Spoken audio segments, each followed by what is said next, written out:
परिचय बताइए। मैं इंजीनियर अमन सैनी, राष्ट्रीय महासचिव और छत्तीसगढ़ प्रभारी आदिवासी शक्ति सेना। जी। सर, अभी छत्तीसगढ़ में चल रहे संविदा कर्मचारियों के हड़ताल में आपका क्या राय है सर? जी देखिए, जैसा कि छत्तीसगढ़ में अभी कांग्रेस की सरकार है जी। और भूपेश बघेल ने जो अपना घोषणा पत्र जारी किया था, जी। तो उसमें उन्होंने जो जितने भी संविदा कर्मचारी थे उनको नियमित करने के लिए बोला था। जी। लेकिन अभी उनका कार्यकाल पूरा होने को है, जी। लेकिन उन्होंने उनकी नियमितीकरण के लिए कोई भी व्यवस्था नहीं की है। जी। तो इसी को लेकर जो संविदा कर्मचारी है वो गुस्से में है जी। और लगभग 45,000 से ज्यादा कर्मचारी जो हैं जी। 5 दिवसीय हड़ताल पर बैठे हुए हैं। जी। और उनकी मांग है कि अगर ये जो उनका नियमितीकरण है, अगर वो नहीं करते हैं, 26 जनवरी तक उन्होंने अल्टीमेटम दिया हुआ है कि अगर 26 जनवरी तक उन्हें नियमित नहीं किया जाता है तो फिर वो एक लंबे समय तक धरने पर बैठेंगे। सर, संविदा कर्मचारियों की मांग पूरी हो जाएगी या कांग्रेस की राजनीति में तब्दील तो कहीं नहीं नहीं, कहीं ना हो जाए? देखिए, अभी कुछ कहा नहीं जा सकता है, अभी चुनावी माहौल है, चुनाव का वर्ष है।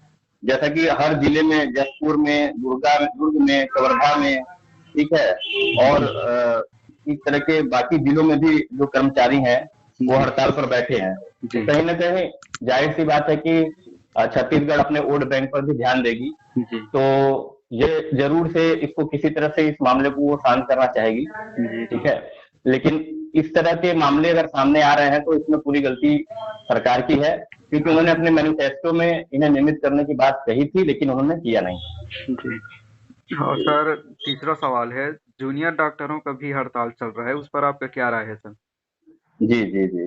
जूनियर डॉक्टर भी देखिए परेशान है। अब जैसे जो सीनियर डॉक्टर हैं या जो सीनियर कर्मचारी हैं जी। मेडिकल विभाग में, अस्पतालों में, जी। उनकी जो स्टाइपेंड है वो समय समय पर बढ़ती रहती है। जी। उनके भत्ते जो है वो बढ़ते रहते हैं। जी। लेकिन जूनियर डॉक्टर जो कि पिछले कुछ सालों से उनका स्टाइपेंड वहीं पर रुका हुआ है, तो वो भी अपने स्टाइपेंड बढ़ाने के लिए मांग कर रहे हैं और वो भी अनिश्चितकालीन धरने पर बैठे हुए 19 जनवरी से जो है बैठे हुए हैं, ठीक है। और ऐसा नहीं है कि उन्होंने इस हड़ताल को ही सबसे पहला उन्होंने अपना मार्ग माना है। इससे पहले भी उन्होंने हेल्थ मिनिस्टर हो, चाहे हेल्थ सेक्रेटरी हो, सीएम हो, राज्यपाल हो, सभी से मिलकर अपनी बात को बताया है, जी।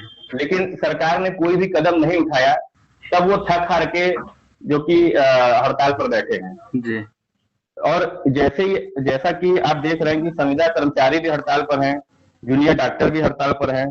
तो इन सभी लोगों के हड़ताल पर रहने से कहीं ना कहीं छत्तीसगढ़ में जो स्वास्थ्य सेवाएं हैं या जो भी पंचायत विभाग के कार्य हैं, बिजली विभाग के कार्य हैं, ये सभी कार्यों में बाधा उत्पन्न हो रही है। जी। जी। तो इसको जल्द से जल्द सरकार को इसका जो है मामले को ठंडा करना चाहिए और इसका रास्ता निकालना चाहिए, नहीं तो कहीं ना कहीं इस आने वाले चुनाव में छत्तीसगढ़ की सरकार पूरी तरह से असफल होगी सरकार जी। बनाने में। जी। जी सर, एक आखिरी सवाल है।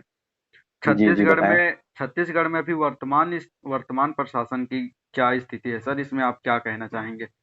जी देखिए, छत्तीसगढ़ में जो वर्तमान स्थिति हम क्या कहें, छत्तीसगढ़ की प्रशासन की स्थिति शुरू से कभी भी सही नहीं रही है। जी। छत्तीसगढ़ में प्रशासन की स्थिति हम कहेंगे कि भारत के सभी राज्यों से बुरी स्थिति छत्तीसगढ़ में है।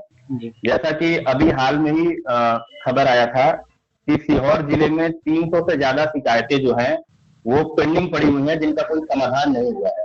जी। इन्होंने जो हेल्पलाइन नंबर इन्होंने जारी किया है उस पर शिकायतें आ रही हैं, लेकिन उसका समाधान नहीं हो रहा है। जी। जी। और अभी हाल में ही, अभी कल परसों की बात है, आज भी खबर में चल रहा है कि जो नेता प्रतिपक्ष हैं उनके बेटे पर दुष्कर्म का आरोप लगा हुआ है, जी। जी। ठीक है। अभी आज की खबर है कि बीजेपी के वरिष्ठ नेता हैं, उनके ऊपर महिलाओं पर मारपीट का आरोप लगा है। जी। जी। महिला ने अपनी शिकायत दर्ज की है। जी। तो इस तरह के मामले जब नेता लोग ही करेंगे जो सरकार में है, प्रतिपक्ष में है, जी। जब यही लोग इस तरह की वारदात को अंजाम देंगे तो प्रशासन की क्या स्थिति होगी, ये तो आप भली बात ही समझ सकते हैं। जी। जी।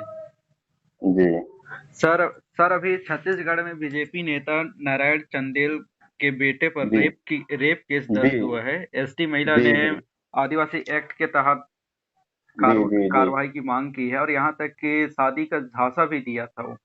जी इसमें आप जी क्या जी कहना चाहेंगे? बीजेपी? देख देखिए, हम बीजेपी हो चाहे कांग्रेस के नेता हो, जी इन्होंने कभी भी आदिवासियों को कभी भी अपना समझा ही नहीं है। जी और हमेशा उनके साथ जो SC ST हैं, चाहे OBC को भी हम उसमें देख लेते हैं, इन्होंने हमेशा उनको एक अछूत के नजरिए से देखा है शुरू से ही। ये इनको कुछ भी नहीं समझते हैं, अपने पैर के धूल के बराबर समझते हैं।